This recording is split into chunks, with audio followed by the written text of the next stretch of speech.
नमस्कार। जय श्री महाकाल।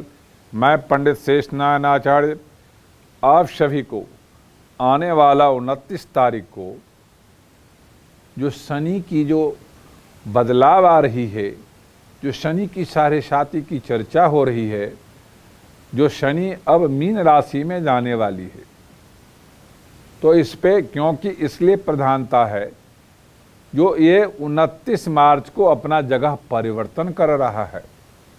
आज जब ये मीन राशि में जा रहा है तो मीन राशि में पहले से ही 5 ग्रह विद्यमान है और छठे शनि भी उसमें जा रहा है। तो उसमें सबसे पहले उसमें सूर्य भी बैठा हुआ है, उसमें बुध भी बैठा हुआ है, उसमें राहु भी बैठा हुआ है, उसमें चंद्रमा भी बैठा हुआ है, उसमें शुक्र भी बैठा हुआ है और शनि साथ में प्रवेश कर रहा है। शास्त्र मानता है जब कोई भी ग्रह एक जगह स्थिर होता है तो उसका प्रभाव बहुत अच्छा देखने को मिलता है।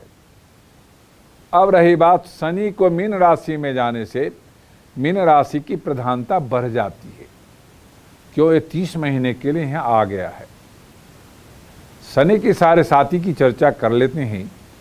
शनि के साढ़े साती की चर्चा इस प्रकार से है, जिस घर में बैठता है उसको हृदय बोलते हैं और जिस घर को छोड़ के आता है उसको पैर बोलते हैं और जिस घर को आगे देखता है उसको मस्तिष्क बोलते हैं। तो 3 जगहों पे अपना 7.5 साल की प्रतिक्रियाओं को दर्शाता है। तो जिन लोगों का मीन राशि है उनके लिए जो आने वाला 2.5 साल हृदय पर बैठा हुआ शनि है, इससे पहले पिछले 2.5 साल तक उनके मस्तिष्क पे था। तो दिमाग तो काम कर रहा था, वह उसका बेनिफिट पूरा नहीं मिल रहा था।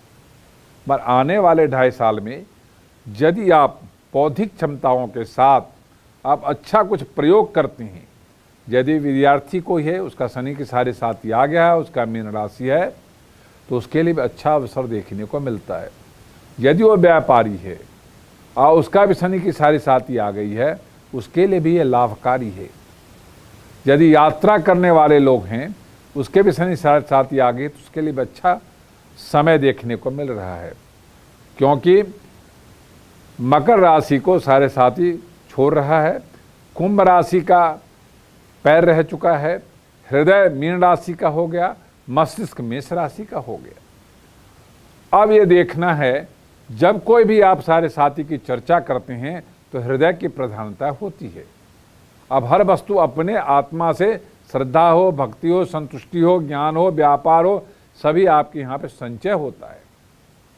अब रही बात, लोग शनि की साढ़े साती से भयभीत तो होते हैं।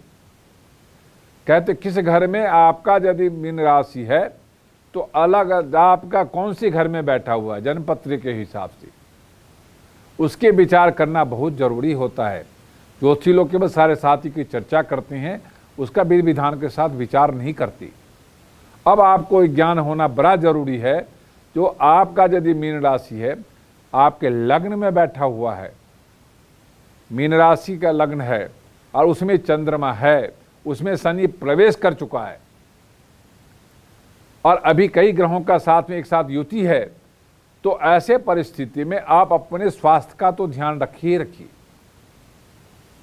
या स्वास्थ्य में यदि स्वास्थ्य का ध्यान रखेंगे तो आप बहुत ज़बरदस्त स्वस्थ रहेंगे। नहीं रखेंगे तो इसमें 20 से 30% कमी आ सकती है, जैसे ब्लड प्रेशर हो सकता है, आपको डायबिटीज हो सकता है। यही मीन राशि यदि आपके जन्म लग्न से दूसरे जगह पे है जहां धन और भाग्य की चर्चा की जाती है, यहाँ पे यदि आप वहाँ पे आपका है तो आप व्यापार में कहाँ कहाँ निवेश करना चाहते हैं, तो आपको सावधानी बरतना पड़ेगा कि यदि आपके जन्म लग्न से दूसरे घर में यदि मीन राशि का है तो आपको ध्यान रखना है। जो आप भूमि में निवेश करते हैं तो अच्छा खासा लाभ मिलता है। आप गोल्ड में निवेश करेंगे तो लाभ मिलेगा, आप शेयर में निवेश करेंगे तो आपको हानि हो सकता है। आप यदि इसी में और अन्य और किसी वस्तु को यदि एकत्रित करके करेंगे तो उसमें अच्छा खासा लाभ दिखाई देगा। और आप किसी से पार्टनरशिप करेंगे तो आपको हानि होगा। आप यदि स्टूडेंट है तो आप कोई कंपटीशन दे रहे हैं तो आपको रात 12 बजे से लेकर के सुबह 4 बजे तक नहीं पढ़ना चाहिए। यदि आप पढ़ेंगे उस टाइम में तो आप अपनी सफलता नहीं प्राप्त कर सकती। जब भी 3 बजे सुबह से लेकर 10 बजे सुबह तक यदि आप पढ़ाई करेंगे तो अच्छा खासा सफलता ले सकती हैं। इस समय जो व्यापार शुरू करने वाले हैं उसके लिए भी अच्छा समय देखने को मिलता है। यदि आप जन्म से दूसरे घर में, यदि आपका शनि मीन राशि का है तो वो यदि लोहे का व्यापार करती हैं, वो यदि खाने का व्यापार करती हैं, यदि ज्वेलरी का व्यापार करती हैं, वो केमिकल का व्यापार शुरू करती हैं, तो उस व्यापार का आयु लंबा होगा और अच्छा खासा लाभ दिखाई देगा। पर पार्टनरशिप में नहीं करने की जरूरत है। इसमें सरकारी अड़चनों से बचने की जरूरत है, ध्यान देने की जरूरत है। आपको मार्केट में उधारी में 2.5 साल शुरुआत कर नहीं बेचनी है, ये ध्यान रखने की जरूरत होता है। आपका यही यदि मीन राशि तीसरे घर में मित्र के घर में बैठा हुआ है, आपके जन्म लग्न के स्थिति के हिसाब से, तो आपको ध्यान देना पड़ेगा। जो यहाँ पे आप मित्रों से सावधानी बरतें और अपने आप पे ज़्यादा विश्वास करें, अपने बातों को मोनोपोली रखें और किसी के हाथ में किसी की गारंटी ना लें। 2.5 साल यदि लेते हैं तो उतना ही लें। यदि आप दान देते हैं उस हिसाब से, यदि आप किसी को पैसे दे देते हैं, सपोर्ट करते हैं या जिम्मेदार लेते हैं तो आप बचाव हो सकता है, नहीं तो आपको बाद में परेशानी हो सकती है। आपको अपने भाई से ज़्यादा शेयर करना चाहिए। उनके साथ पार्टनरशिप इस समय में अलग नहीं करने से आपको अवश्य हानि हो सकता है। अपने रिश्तेदारों से आपको झगड़ने की ज़रूरत नहीं है। यदि आप झगड़ा कर लेते हैं तो आपको कई तरह से परेशानियां पैदा कर सकते हैं, इसलिए सावधानी बरतने की ज़रूरत है। ये एक ऐसा समय है जो मित्र बंधु और रिश्तेदार बंधु को हाथ जोड़ करके अपने आप को सफलता की तरफ लेके जाना चाहिए। यदि आपका चौथे घर का, यदि मीन राशि में आपके जन्म स्थिति चौथे घर में है, तब भी आपको ध्यान रखने की ज़रूरत है। क्यों? यदि आपका माता जी हैं तो माता जी को ज्वाइंट पेन और शुगर होने की संभावना है, तो उससे उनको ध्यान देकर के उनको इलाज करवाना चाहिए। साथ ही सुखी होने के लिए आपको प्रॉपर्टी में निवेश करना चाहिए, आपको एफडी में निवेश करना चाहिए, आपको गोल्ड में निवेश करना चाहिए, म्यूचुअल फंड में। आप म्यूचुअल फंड में शेयर म्यूचुअल फंड में निवेश करने से आपको लाभ अच्छा खासा हो सकता है। आप यदि दूसरे और कहीं निवेश कर जाते हैं, यदि ब्याज पे लगाते हैं तो डूब जाएगा आपका, और कोई वस्तु स्टोर कर लेते हैं तब भी आपको हानि हो सकती है। इस तरह से आपको सावधानी बरतने की जरूरत है। यदि आपके 5वें घर में है जन्म स्थिति से, तो आपका बुद्धि कहीं न कहीं महीने में 10 दिन कन्फ्यूजन प्रदान करेगा, विल पावर छोड़ देगा, तो आप उसको ध्यान रखने की जरूरत है। उस टाइम में अपने आप को स्थिर रखें। आपका यदि संतान है, तब पुत्र हैं, तब पुत्रों को मैथ और साइंस की पढ़ाई की तरफ ज़्यादा ध्यान देने की जरूरत है, उस कमज़ोर हो सकता है। और आप अपने बुद्धि को स्थिर रखने के लिए आप लगातार व्यापार को पढ़ें, अपने आप को पढ़ें, अपने परिवार को पढ़ें और अपने आप को गुस्सा छोड़ दें। और ऐसा कोई खान पान है जिससे आपको बचने की ज़रूरत है, तो आप अच्छी खासा सफलता ले सकती हैं। यदि आपका मीन राशि, कन्या राशि, छठे घर में यदि आपका मीन राशि का यदि चल रहा है शनि के सारे साथी, तब भी आपको ध्यान देने की ज़रूरत है, क्योंकि यहाँ पे आपको रोग आ सकता है यदि ध्यान नहीं देंगे तो। पेट खराब हो सकता है, सर्दी जुकाम की मात्रा आपको बढ़ सकता है, अनावश्यक शत्रु पैदा हो सकता है। ध्यान देंगे तो किसी प्रकार का कोई नेगेटिव थॉट्स नहीं आएगा, यह अच्छा लाभ भी दे सकता है।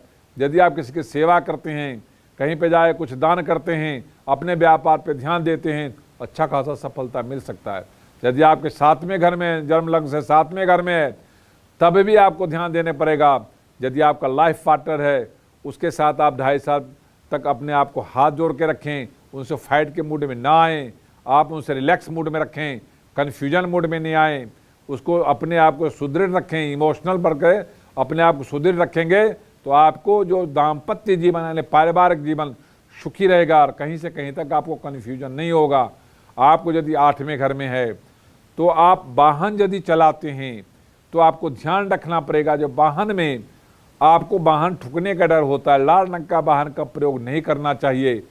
आपको काले रंग का वाहन भी ध्यान से चलाना चाहिए। नीले पीले वाहन यदि लेते हैं तो कोई प्रॉब्लम नहीं है। आपको चोट लगने का भय होता है बाथरूम में, तो सावधानी बरतनी चाहिए। और यदि आप कोई कंपटीशन देते हैं तो वहाँ गुस्से में नहीं जाना चाहिए, नहीं तो असफलता हाथ लगेगी। किसी से आप लेन देन करते हैं तो कई बार रिपीट करके देख लें, नहीं तो आपको इसमें हानि हो सकता है, बाद में उसकी रिपीट वापसी नहीं मिलेगी, आपके साथ ठगी होने की संभावना बरकरार हो जाती है। आपको ध्यान रखना पड़ेगा जो आपके साथ ठगी ना हो। आपके लग्न से 9वें घर में यदि मीन राशि बनता है, शनि के सारे साथी है, तब भी आपको ध्यान देना पड़ेगा। तो इसमें आपका भाग्य धर्म दोनों बढ़ने की स्थिति में है, मगर आपसे गलती होने की वजह से ये अवश्य वस्तु की हानि हो सकती है, समाज में प्रतिष्ठा जा सकता है, पर यदि आप ध्यान देंगे तो प्रतिष्ठा मल्टीप्लाई हो सकती है। यदि इस तरह से 10वें घर में यदि आपका मीन राशि है लग्न स्थिति से, तो आपको अपने पिता की तरफ ध्यान देना चाहिए और अपने कर्म को पूरी तरह से बारीकी से ध्यान रखते हुए आप देश विदेश में व्यापार की सोच बना सकते हैं। केबल के फैक्ट्री में यदि आप चला रहे हैं या उसमें काम कर रहे हैं तो अच्छा खासा आपको लाभ दिखाई देगा। यदि आप सर्विस कर रहे हैं तो मार्केटिंग क्या कर रहे हैं या सेल्स का देख रहे हैं तो इसमें अच्छा खासा आपको मार्जिन और आपको प्रमोशन मिल सकता है। यदि आपका 11वें घर में है तो 11वें घर का मीन राशि का लग्न से 11वें घर में है, तब भी आपको ध्यान देने की ज़रूरत है, क्योंकि इसका स्वामी भी शनि है और एक्टिविटी पॉइंट देखा गया। आप अपने आप को कहाँ पैसा बचा सकते हैं, कहाँ निवेश करके आप उसको मल्टीप्लाई कर सकते हैं, तो इसमें आपको ध्यान देने की ज़रूरत है। जो मीन राशि वाले जो 11वें घर में जो मीन राशि का परिस्थिति है वो कहता है जो आपको अच्छे खासे यदि गोल्ड में निवेश करते हैं, प्रॉपर्टी में निवेश करते हैं, खाने के वस्तु में निवेश करते हैं, कुछ नए वस्तु में जो शेयर मार्केट में इक्विटी में निवेश करते हैं तो अच्छा खासा आप लाभ कमा सकते हैं। नहीं यदि आपके सट्टे फट्टे में जाने का योग भी बनता है तो इसमें यदि आप चले जाते हैं तो 99% आप हानि कर लेते हैं और कर्ज में आप घिर जाते हैं।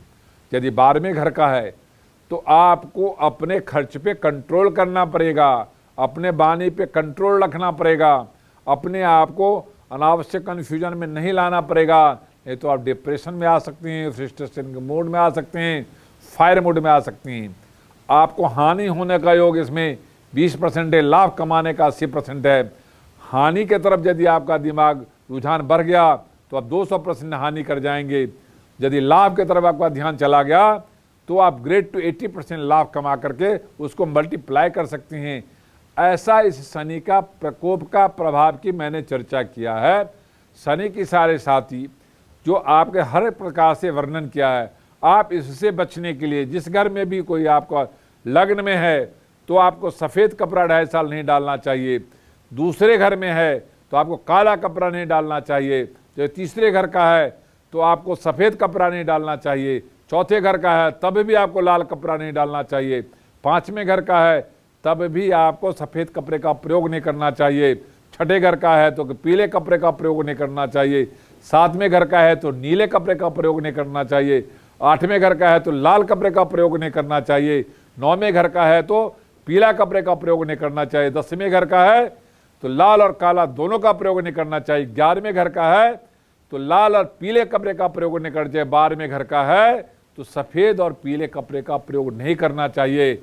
आपको यदि लग्न में सारे साथी है तो आपको हनुमान जी की पूजा करना चाहिए, यदि दूसरे घर में है तो दुर्गा जी की पूजा करना चाहिए, तीसरे घर में है तो आपको गणेश जी की पूजा करना चाहिए, चौथे घर में है तो हनुमान जी की पूजा करना चाहिए, 5वें घर में है तो लक्ष्मी जी की पूजा करना चाहिए, 6ठे घर में है तो शिव जी की पूजा करना चाहिए, 7वें घर में है तो पार्वती जी की पूजा करना चाहिए, 8वें घर में है तो स्वामी कार्तिकेय की पूजा करना चाहिए, 9वें घर में है भगवान नरसिंह की पूजा करना चाहिए, 10वें घर में है तो भी गणपति की पूजा करना चाहिए।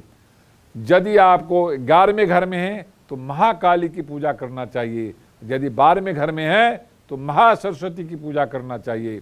दान विधान है, यदि लग्न में है तो केला दही का दान करना चाहिए, दूसरे घर में है तो चावल दही का दान करना चाहिए, तीसरे घर में है काला दाल दही का दान करना चाहिए, चौथे घर में है काला फल दही का दान करना चाहिए, 5वें घर में है तो पीला फल दही का दान करना चाहिए, 6ठे घर में है तो भी पीला फल दही का दान करना चाहिए। यदि आप 7वें घर में है तो दही और हरे फल का दान करना चाहिए, 8वें घर में है दही लाल फल का दान करना चाहिए, 9वें घर में है दही और केला का दान करना चाहिए, 10वें घर में है तो हरे रंग का अंगूर दही का दान करना चाहिए। 11वें घर में है अनार फल और दही का दान करना चाहिए। 12वें घर में है तो सेव और दही का दान करना चाहिए। इस तरह से यदि आप दान करते हैं तो अच्छा फल दिखाई देता है।